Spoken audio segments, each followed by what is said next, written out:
3 months passed. Kang Tae-ho did not die. The frozen north had tried to kill him many times.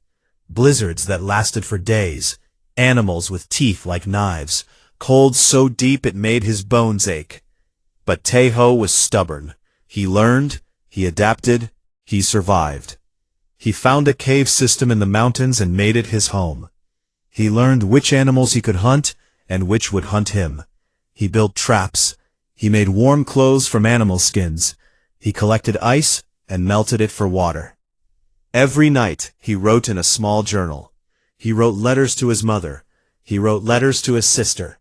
He knew they would never read them, but writing made him feel less alone. "Dear Mother," he wrote one night, "the stars here are beautiful. I think of you when I see them. I hope you are well. I hope Mi Young is taking care of you. I am sorry I cannot be there. And I am still the man you raised." One morning, Tae-ho went hunting in a part of the mountains he had never explored. He was following the tracks of a large animal when he noticed something strange. The air was getting warmer. He climbed higher. The warmth grew stronger. Steam rose from cracks in the rocks. Volcanic vents. He had found a place where the planet's inner heat reached the surface.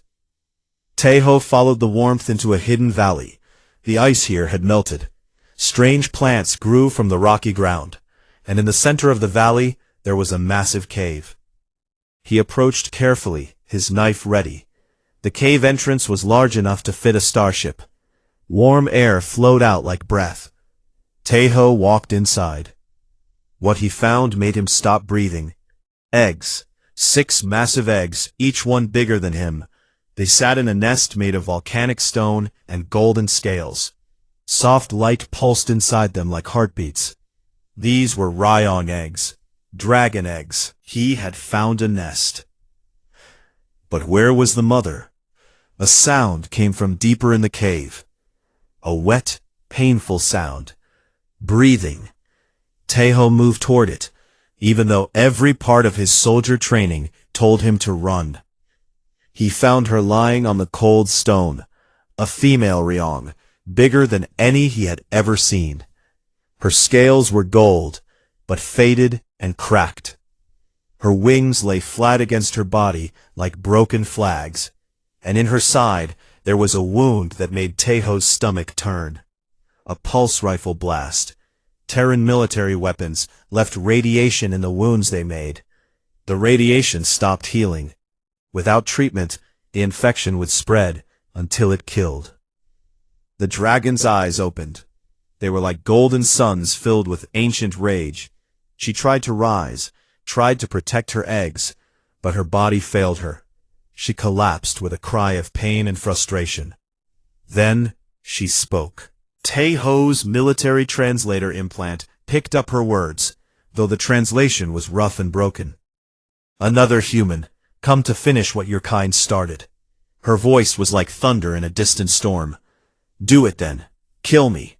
But know this, even in death, I will curse your species. I will haunt you for 10,000 years. Tae-ho did not move. He looked at this dying mother, this creature who should have been his enemy. He looked at the egg she was trying to protect. He thought about the settlement he had refused to destroy, the elderly Ryong, the unhatched children. He made his choice. Tae-ho put away his knife, he took off his jacket, and knelt beside the wounded dragon. "I am not here to kill you," he said quietly. "My people exiled me because I refused to hurt yours. I will not start now." The dragon watched him with suspicious eyes as he opened his medical kit. It was small. It was meant to keep one human alive. Using it on her might mean his own death later. He did not care. He worked through the night.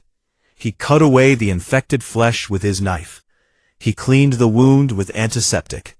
He used all his bandages, then tore his own clothes into strips to make more. The dragon did not move, though the pain must have been terrible. When dawn came, Tae-ho sat exhausted beside her. The wound was clean. It was not healed, but the spread had stopped. He had bought her time. "Why?" the dragon asked. Her voice was softer now. "I do not understand. What do you want from me? What do you gain? Taeho looked at the eggs glowing softly in their nest. I was a soldier. I protected people. That was my purpose. Then they took it away from me. He turned back to her.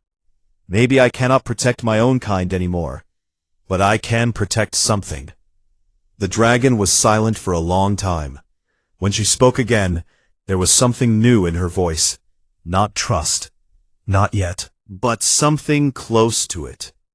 My name is Suryong. These are my children. She paused, and Taeho saw pain in her eyes that had nothing to do with her wound. I am dying, human. The radiation has spread too far inside me. I have perhaps 60 cycles left. My eggs will hatch in that time, but after I am gone, they will have no one. The cold will kill them. She looked at him with those ancient golden eyes. Will you stay, human? Will you guard my children when I cannot? Will you keep them warm until they are strong enough to survive? Taeho thought about his own mother. He thought about what she would do. He thought about what kind of man he wanted to be. Yes, he said, I will stay. I will protect them. I give you my word. Suryong closed her eyes. A single tear, hot as lava, rolled down her golden cheek. Then perhaps, she whispered, not all humans are monsters. From that day forward, Kang Taeho had a new purpose. He was no longer an exiled soldier. He was a guardian. And he would die before he let anything harm those eggs. He just did not know how soon that promise would be tested. 2 months passed in the hidden valley. Kang Taeho became something he never expected. He became a caretaker, a student, a friend. Every morning, he checked the eggs. He measured their temperature. He cleaned dust from their shells. He talked to them, even though he knew they could not hear. He told them stories about his mother's cooking. He told them about the 3 sons of New Busan. He told them they were loved. Suryong watched him. At first, she was suspicious. She expected the human to run away, or to show his true cruel nature. But day after day, Taeho stayed. Day after day, he cared for her children like they were his own. As the days passed, Suryong began to teach him. She told him about Ryong history. Her people had lived among the stars for 100,000 years. They had seen empires rise and fall. They had watched young species like humans take their first steps into the galaxy. We do not hate your kind, she told him one evening. We are simply tired. Tired of running. Tired of fighting. Tired of watching our children die. She taught him about Ryong beliefs. Fire was sacred to them. Not the fire that destroys, but the fire that gives warmth. They believed that warmth freely given was the highest gift. A warm meal shared, a cold night made comfortable, a life protected without asking for payment. We measure worth by the warmth we give, Suryong said. A Ryong who keeps all their fire for themselves is considered poor. A Ryong who shares their fire with others is considered rich. She told him the names she had chosen for her children. Bayul, which meant star. Hanul, which meant sky. Baram, which meant wind. Nuri, which meant world. Sol, which meant pine. And Isul, which meant dew. They are beautiful names, Taeho said. They are hopes, Suryong replied. Every parent names their child for what they hope they will become. As the weeks passed, Suryong grew weaker. The radiation had done its work. Her scales lost their shine. Her breathing became difficult. But she never complained. She spent her remaining strength teaching Taeho everything he would need to know. One morning, Taeho woke to silence. He walked to where Suryong usually slept and found her lying still. Her great body was curved around the eggs in a final act of protection. Her golden eyes were closed forever. Taeho knelt beside her. He did not cry. Soldiers did not cry. But his heart felt like it was breaking. He buried her the way she had taught him. He built a great pyre of wood and volcanic stone. He placed her body upon it. He spoke the words she had made him memorize. Return to the fire from which you came. Your warmth lives on in those you leave behind. He lit the pyre and watched it burn until dawn. Now Taeho was truly alone. Just him and 6 eggs that would hatch in 30 more cycles. He did not have time to mourn. That same day, his warning sensors detected something approaching from the south. A ship. A military ship. Taeho felt his blood go cold. Someone knew he was here. Someone was coming. He ran to his equipment and pulled up the scanner data. The ship was small and fast, a special operations vessel. It landed 50 kilometers south of the valley and deployed 6 heat signatures. 6 soldiers, moving toward him. Admiral Beck had sent a kill team. Taeho understood immediately. The Admiral could not let him live. A living Taeho was proof that the exile was wrong. A living Taeho might one day return and tell the truth. The Admiral needed him dead. Taeho looked at the eggs. In 30 cycles, they would hatch. 30 days. He only needed to survive 30 days. He could run. He knew the frozen wilderness better than anyone. He could disappear into the mountains and survive for months. The kill team would never find him. But running meant leaving the eggs. The fires would die. The cold would seep in. Buell, Hanul, Baram, Nuri, Sol, and Isul would freeze to death before they ever saw the world. Taeho made his choice. It was not even difficult. He began to prepare. For weeks, he had studied this valley. He knew every rock, every cave, every shadow. He knew where the ground was weak. He knew where ice could fall. He knew where a man could hide and where a man would be exposed. He turned the valley into a death trap. He dug pits and filled them with sharpened sticks. He placed explosives under loose rocks. He set up false camps with fires that burned, but no one inside. He created tunnels that led to dead ends. He planned ambush points where one man could kill many. He worked without rest. He did not eat. He only worked. On the 22nd cycle, his sensors detected the kill team entering the valley. Taeho checked his weapons. A knife, a few explosives, some traps. Against 6 trained killers with pulse rifles and combat armor, it was almost nothing. But Taeho smiled. He was not trying to win. He was not trying to survive. He only needed to hold them for 8 more days. 8 days until the eggs hatched. 8 days until Suryong's children could survive without his warmth. I made a promise, he whispered to the eggs. I intend to keep it. Then he disappeared into the shadows to meet his enemy. The battle for the nest had begun.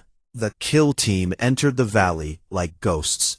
6 soldiers in black armor, moving without sound. Their leader was Captain Oh Jin-woo, a man with empty eyes and a perfect record. He had never failed a mission. Taeho watched them from the shadows of a high cliff. He counted them. He studied how they moved. He waited. The first soldier stepped on loose ground. Taeho pressed a button. The mountain roared. Rocks tumbled down like angry giants. The soldier screamed as stone buried him. The others scattered, but not fast enough. Their long-range radio was crushed under a boulder. Captain O pulled his team together. His voice was calm even now. Spread out. Find him. Kill him. The hunt began. For 3 days, Taeho played a deadly game. He struck from darkness and vanished into tunnels. He led soldiers into traps and watched them fall. He was a ghost. He was a nightmare. The second soldier died in a pit trap. He fell 20 feet onto sharpened stakes. His screams echoed through the valley until they stopped.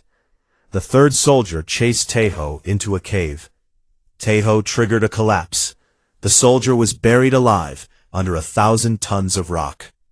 But Taeho paid for every kill with blood. On the 4th day, a pulse rifle blast caught his shoulder. The pain was like fire, but he kept moving. On the 5th day, a soldier found him in the darkness. They fought with knives. Taeho killed him, but the soldier's blade went deep into his thigh. He had to burn the wound closed with heated metal to stop the bleeding.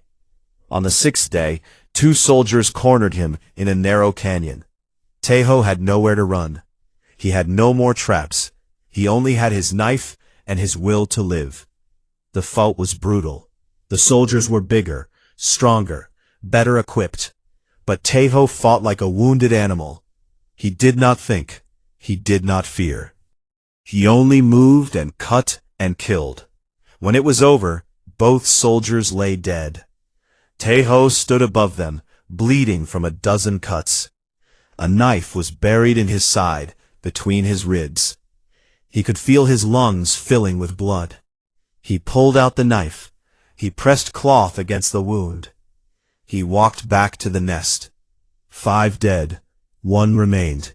Captain Oh Jin-woo. On the 7th day, Taeho tried to hunt the captain, but Oh was too good. He was not like the others. He was patient, careful, smart. And Taeho was dying. The wound in his side had become infected.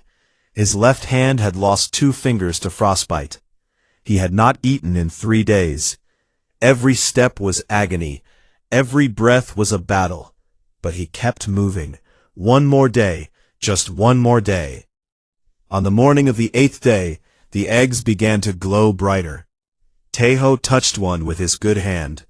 He could feel movement inside. Life. Hope. Just a little longer. Just a few more hours. That was when Captain O found him. The captain walked into the nest cave with his rifle raised. His black armor was scratched and dented. His face was tired, but his eyes were still cold. Taeho stood between him and the eggs. He had no weapons left, except his knife. He could barely stand, but he stood anyway. For a long moment, the 2 men looked at each other. Captain O lowered his rifle slightly. "You killed 5 of my men," he said. "You, 1 exile with nothing but rocks and sticks. I almost respect you." Taeho said nothing. He was saving his strength. Captain O looked past him at the glowing eggs.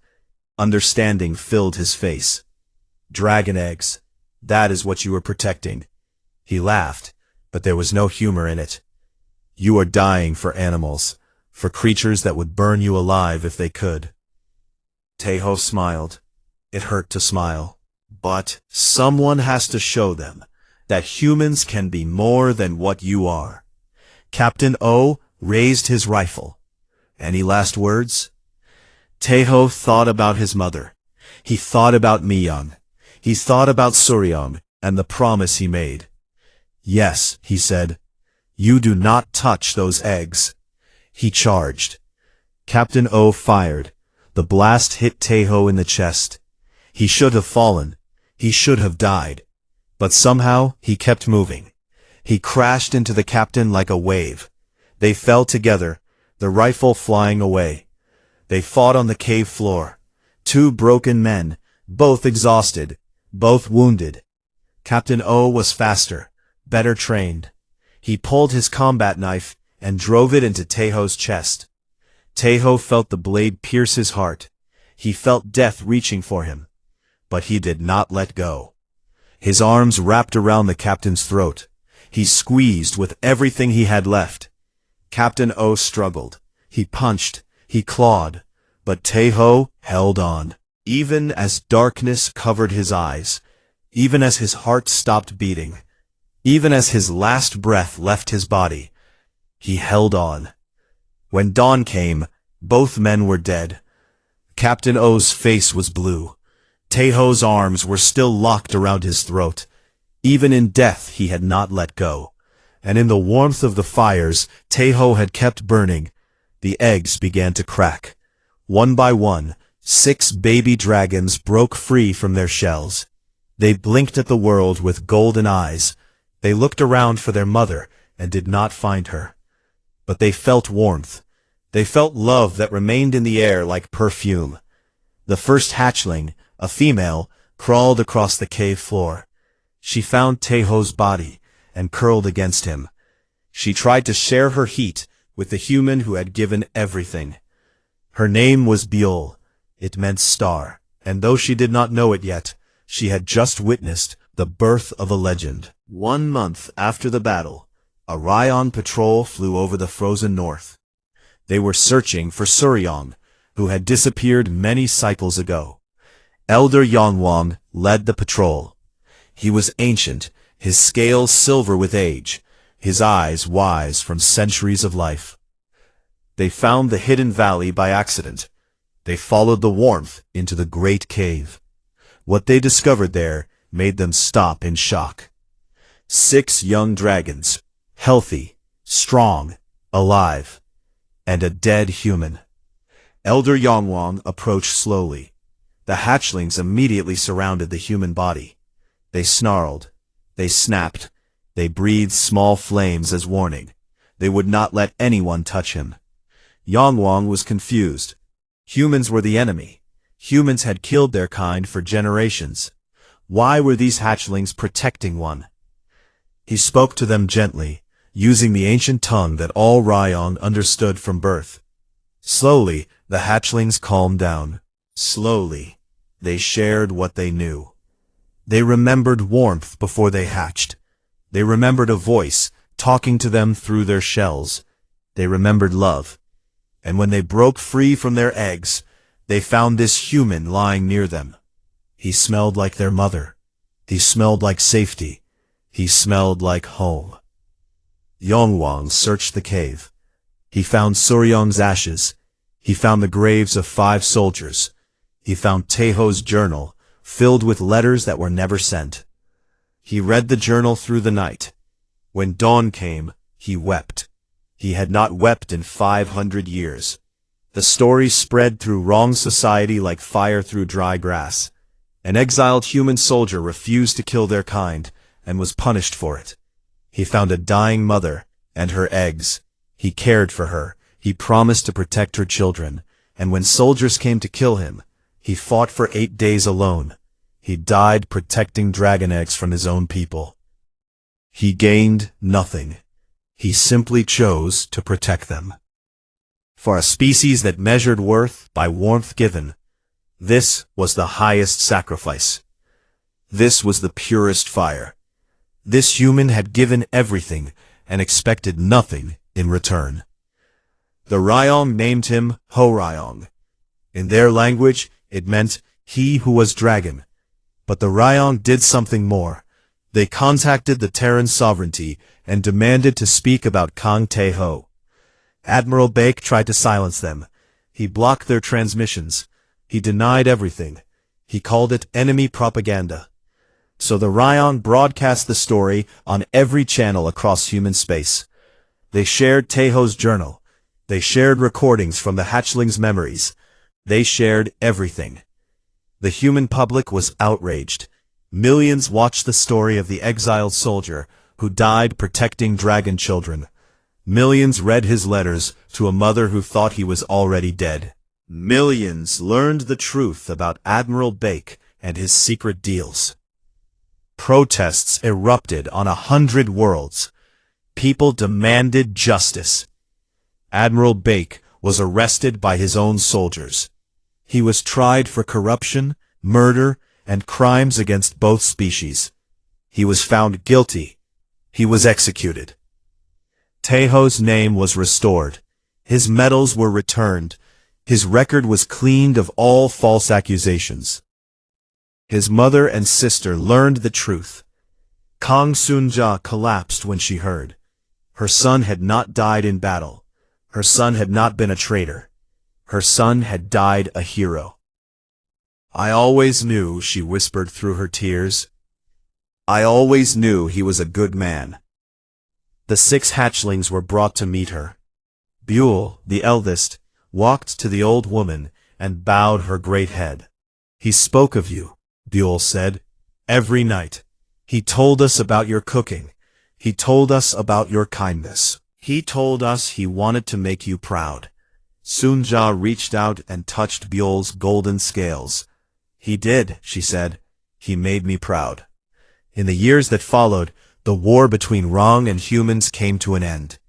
Not because one side won, not because both sides were tired, but because Taeho's story changed how they saw each other.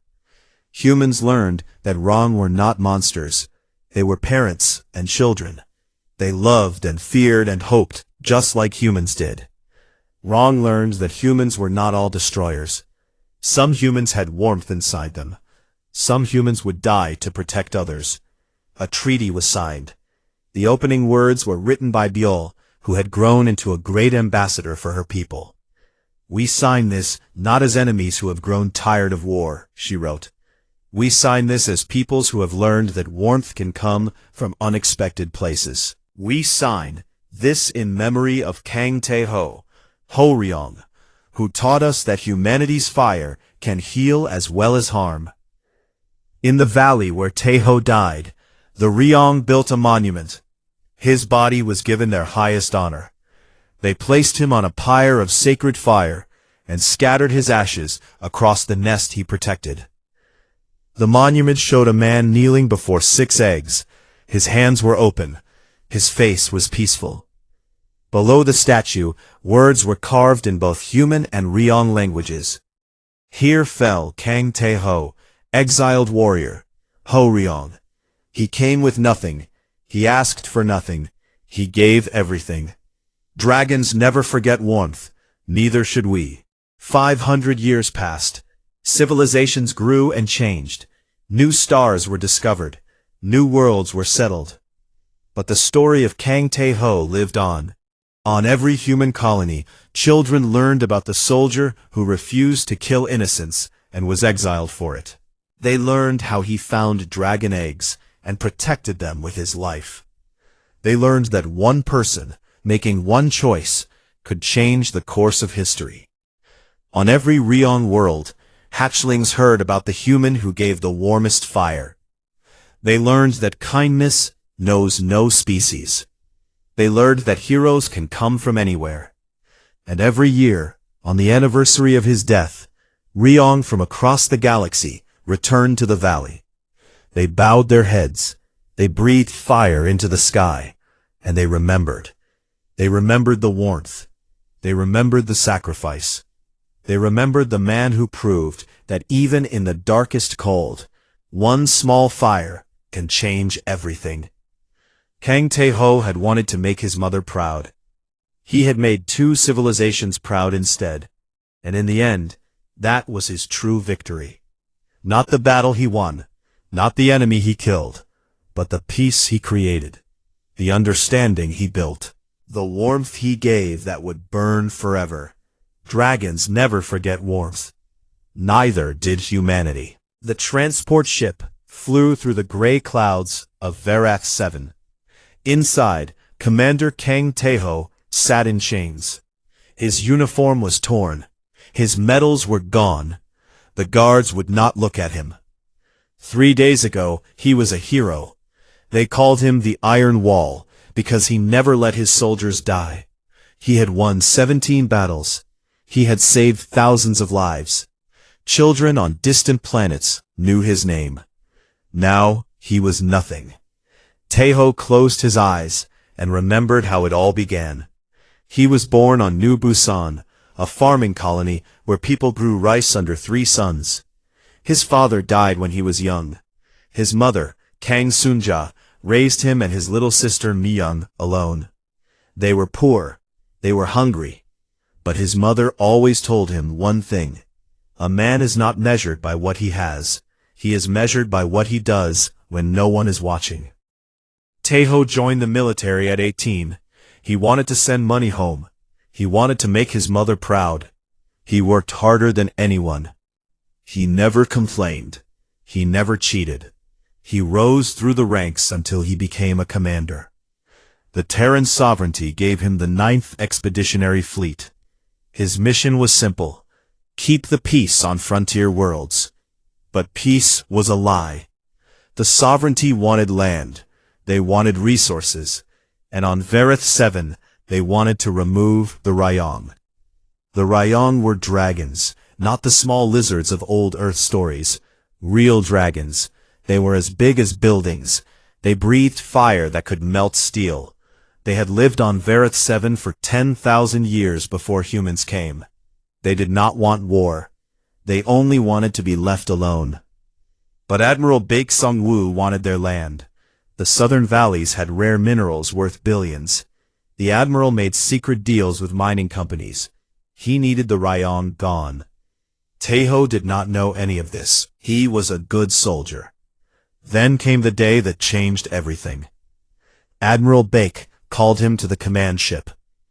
The admiral was a tall man with cold eyes and a smile that never reached them. He gave Taeho a simple order: destroy the Ryong settlement in the Valley of Flames. Intelligence says they are hiding weapons, the admiral said. They are planning an attack on our colonies. You will go there tonight. You will kill every Ryong you find. Leave nothing alive. Taeho saluted and left. He gathered his best soldiers. They flew through the night toward the valley. But Taeho was careful. He always was. He sent 2 scouts ahead to study the enemy. They came back with pale faces. Commander, one scout said, there are no weapons. There are no warriors. The settlement has only old Ryong and eggs. They are not soldiers. They are families. Taeho felt his heart go cold. He flew over the settlement himself. His scanner showed the truth. 47 Ryong. 30 of them were elderly, their scales gray with age. The rest were eggs waiting to hatch. This was not war. This was murder. Taeho returned to the command ship. He walked into the admiral's office without knocking. He threw his scanner on the desk. There are no weapons, Taeho said. Only civilians. Only children. I will not kill them. Admiral Baek's smile disappeared. His eyes became hard as stone. You will follow orders, Commander. No, I will not. This is not what I became a soldier for. The admiral stood slowly. Then you are a traitor. Guards. Soldiers rushed in. They grabbed Taeho before he could move. They threw him to the ground. They put chains on his hands. Admiral Baek leaned close to Taeho's ear. You fool. Do you know how much money those minerals are worth? Do you think anyone will believe you over me? I have friends in the High Council. You have nothing. Taeho looked up at him without fear. I have my honor. You have already lost yours. The admiral's face twisted with rage. He kicked Taeho in the stomach. Take him away. Prepare him for cold exile. Cold exile was a death sentence without a trial. They would drop him on the frozen northern continent of Verath 7. No food, no shelter, no rescue. The sovereignty would tell his family that he died in battle. His name would be erased from all records. It would be as if Kang Taeho never existed. 2 days later, the transport ship flew over an endless field of ice and snow. Mountains rose in the distance like broken teeth. Nothing lived here. Nothing could. The guards opened the door. Cold winds screamed into the ship. They threw Taeho out with a small survival kit and a hunting knife. He hit the frozen ground hard. By the time he looked up, the ship was already flying away. In seconds, it disappeared into the gray clouds. Taeho stood alone in the wasteland. The wind cut through his thin clothes. The temperature was far below freezing. A normal man would have cried. A normal man would have cursed the admiral and the sovereignty and the unfairness of it all. Taeho did none of these things. He looked at the frozen mountains. He felt the cold bite into his skin, and he made a quiet promise to himself. I will survive. I will not become bitter. I will not become cruel. I will remain the man my mother raised me to be, even if no one ever knows, even if I die here alone. He picked up his survival kit. He started walking toward the mountains. Somewhere across the stars, his mother and sister were crying for a son and brother they thought was dead. But Kang Taeho was not dead. Not yet. His story was only beginning.